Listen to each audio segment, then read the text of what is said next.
राज्य स्थापना दिवस की हार्दिक बधाई और शुभकामनाएं। मैं उत्तराखंड राज्य निर्माण के सभी अमर शहीदों और राज्य आंदोलनकारियों को श्रद्धापूर्वक नमन करता हूं।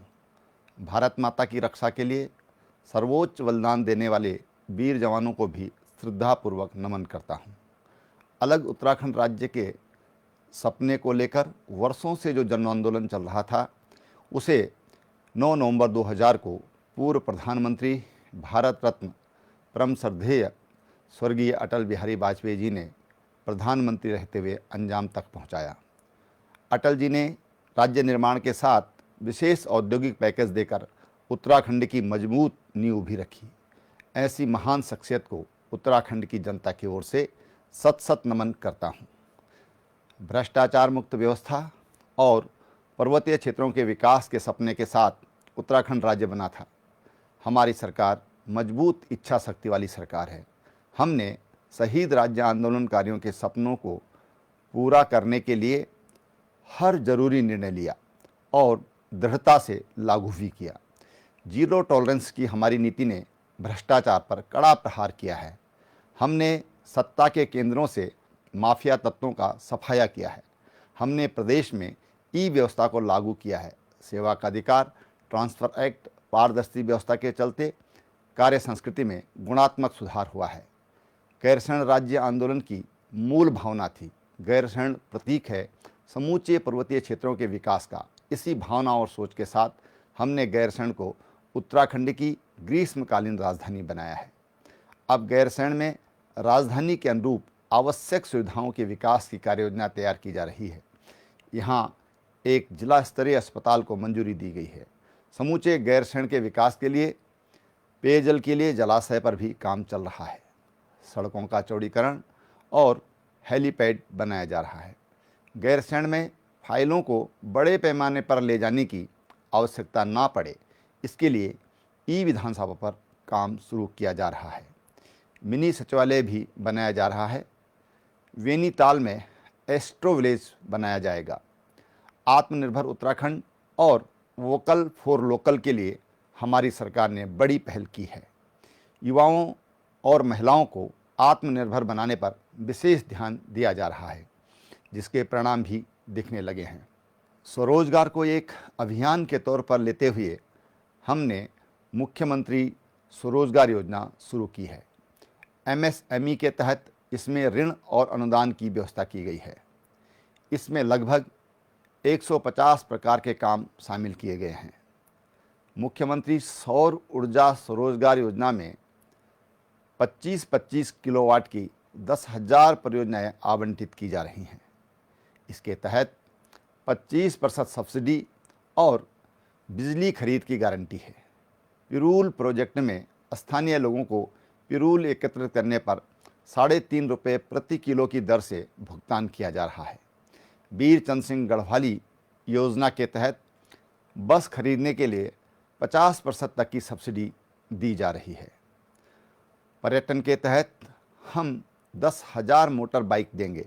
इसमें 2 साल का ब्याज राज्य सरकार देगी। 13 डिस्ट्रिक्ट, 13 न्यू डेस्टिनेशन से नए पर्यटन केंद्रों का विकास हो रहा है। 2,200 से अधिक होम स्टे पंजीकृत किए जा चुके हैं। एडवेंचर स्पोर्ट्स की गतिविधियों में काफ़ी विस्तार हुआ है। लोकप्रिय ट्रैक रूट के निकट स्थित गांवों को ट्रैकिंग क्लस्टर के रूप में विकसित किया जा रहा है।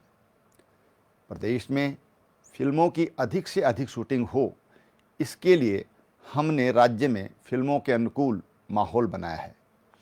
प्रदेश के विभिन्न पर्यटन स्थलों पर रोपवे प्रोजेक्ट पर काम किया जा रहा है। हम सभी न्याय पंचायतों में क्लस्टर आधारित अप्रोच पर ग्रोथ सेंटर बना रहे हैं। 104 ग्रोथ सेंटरों को मंजूरी भी दी जा चुकी है। इन ग्रोथ सेंटरों से लगभग 30,000 लोग लाभान्वित हो रहे हैं। इनमें 6 करोड़ से अधिक की बिक्री हुई है और 60 लाख से अधिक का शुद्ध मुनाफा हुआ है। हम उत्तराखंड के उत्पादों की ब्रांडिंग पर भी ध्यान दे रहे हैं। उत्तराखंड के उत्पादों को होली हिमालय का ब्रांड नाम दिया गया है। किसानों को 3 लाख रुपए तक और स्वयं सहायता समूह को 5 लाख रुपए तक का ऋण बिना ब्याज के उपलब्ध कराया जा रहा है। इसमें अभी तक 4 लाख से अधिक किसानों और 1330 समूहों को 2062 करोड़ रुपए का ऋण वितरित किया जा चुका है। हमारी सरकार पहली सरकार है जिसने प्रदेश के गन्ना किसानों का 100% भुगतान किया है। अभी तक 1444 फार्म मशीनरी बैंक शुरू किए जा चुके हैं। किसान सम्मान निधि के अंतर्गत 8.57 लाख किसानों का भुगतान किया जा चुका है। वन्य जीवों से फसलों की सुरक्षा के लिए हम व्यापक कार्य योजना पर काम कर रहे हैं। इसमें 4 बानर रेस्क्यू सेंटरों की स्थापना के साथ ही तारबाड़, जानवर रोधी दीवार और खाइयों का निर्माण शामिल है। 94 गाँवों में 101 किलोमीटर घेरबाड़ की जा रही है। इस काम को और बढ़ाया जा रहा है। हम 10,000 वन रक्षकों की तैनाती करने जा रहे हैं। राज्य में हमने हेल्थ सिस्टम को मजबूत किया है। वर्ष 2017 में जहां प्रदेश में केवल 3 जनपदों में आईसीयू थे, वहीं अब राज्य के सभी जनपदों में यह सुविधा दी जा रही है। देहरादून, श्रीनगर, अल्मोड़ा, हल्द्वानी, रुद्रपुर के बाद अब हरिद्वार और पिथौरागढ़ में भी मेडिकल कॉलेज बन रहे हैं। पिछले लगभग 3.5 साल में डॉक्टरों की संख्या दोगुनी से अधिक हो गई है। टेलीमेडिसिन और टेलीरेडियोलॉजी भी लाभदायक साबित हो रही है। ग्राम स्तर पर स्वास्थ्य उपकेंद्रों का हेल्थ एंड वेलनेस सेंटर के रूप में अपग्रेडेशन कर रहे हैं। वर्तमान में 541 हेल्थ एंड वेलनेस सेंटर संचालित किए जा रहे हैं। तमाम हेल्थ इंडेक्स में काफ़ी सुधार हुआ है। अटल आयुष्मान उत्तराखंड योजना में राज्य के सभी परिवारों को 5 लाख रुपए तक वार्षिक निःशुल्क चिकित्सा सुविधा देने वाला उत्तराखंड देश का पहला राज्य है। अभी तक लगभग 40 लाख लोगों के गोल्डन कार्ड बनाए जा चुके हैं और 2,12,000 मरीजों को योजना में निःशुल्क उपचार मिला है, जिस पर 203 करोड़ रुपए से अधिक खर्च किए जा चुके हैं। देश भर के 22,000 से अधिक अस्पताल इसमें सूचीबद्ध हैं। क्वालिटी एजुकेशन के लिए प्रत्येक ब्लॉक में 2 अटल उत्कृष्ट विद्यालय स्थापित किए जा रहे हैं।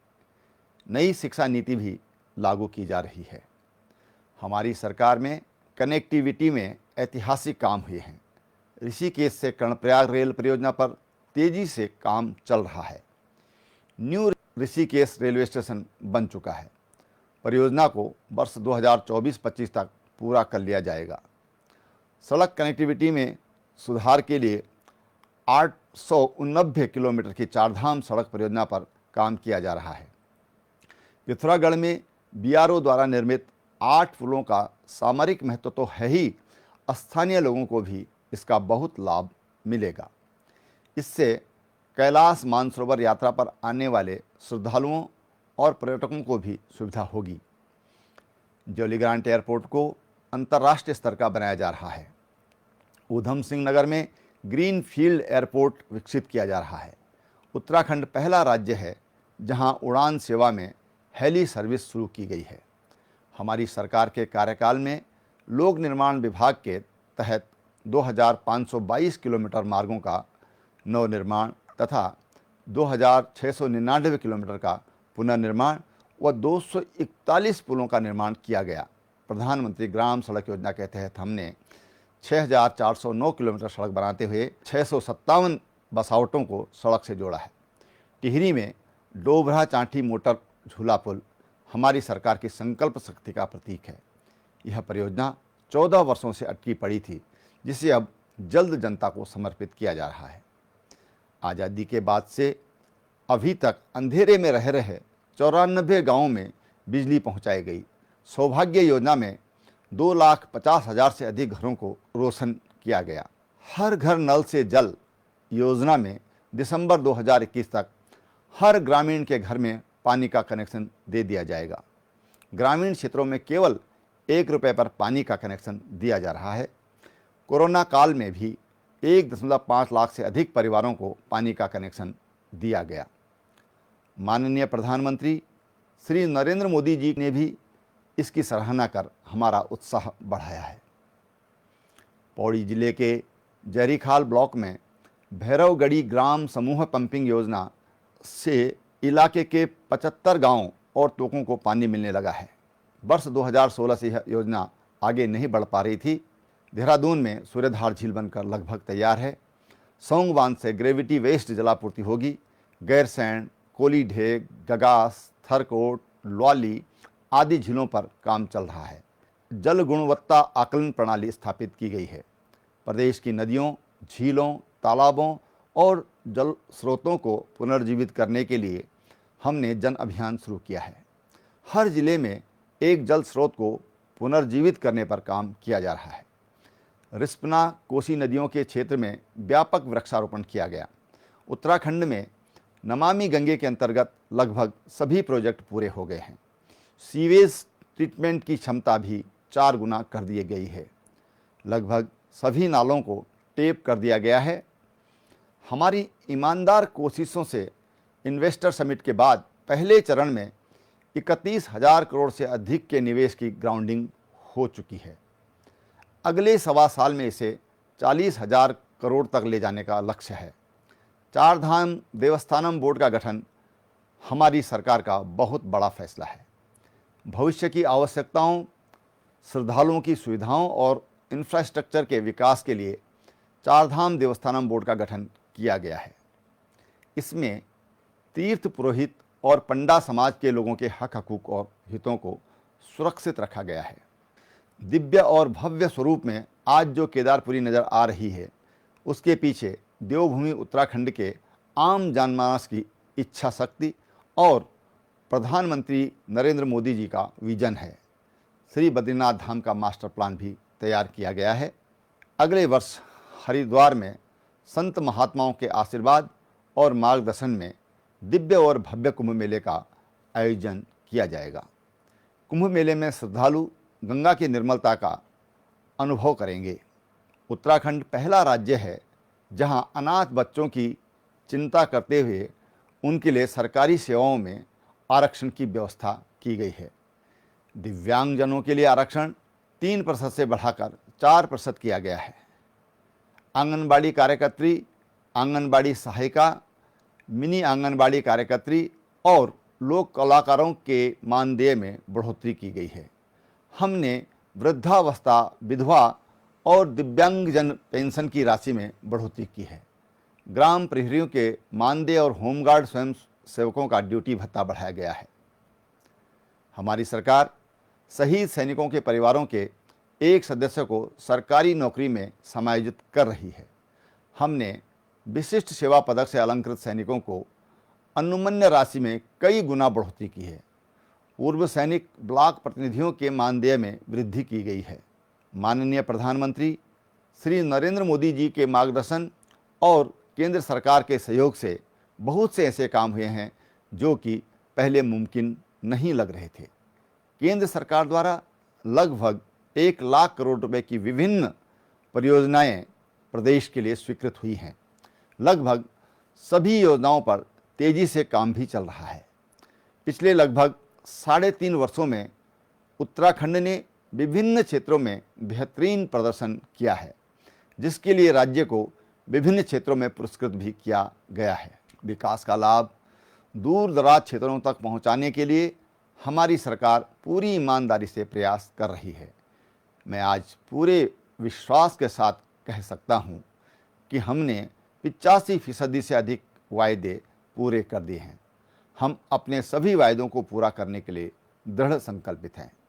हमने वायदे के मुताबिक प्रदेश के 40 नगर निकायों में शामिल 260 से अधिक गांवों को 10 साल तक भवन कर से मुक्त किया है। उत्तराखंड को मॉडल स्टेट बनाने के लिए हमें आप सभी के सहयोग और मार्गदर्शन की आवश्यकता है। आइए राज्य स्थापना दिवस के इस पावन अवसर पर हम सभी प्रदेश के समग्र विकास में अपना 100% योगदान देने के लिए संकल्प लें। हम विश्वास के साथ कह सकते हैं कि हम समृद्ध और आत्मनिर्भर उत्तराखंड का निर्माण करेंगे। एक बार पुनः आप सभी को राज्य स्थापना दिवस की हार्दिक बधाई, शुभकामनाएं। जय हिंद, जय उत्तराखंड, नमस्कार।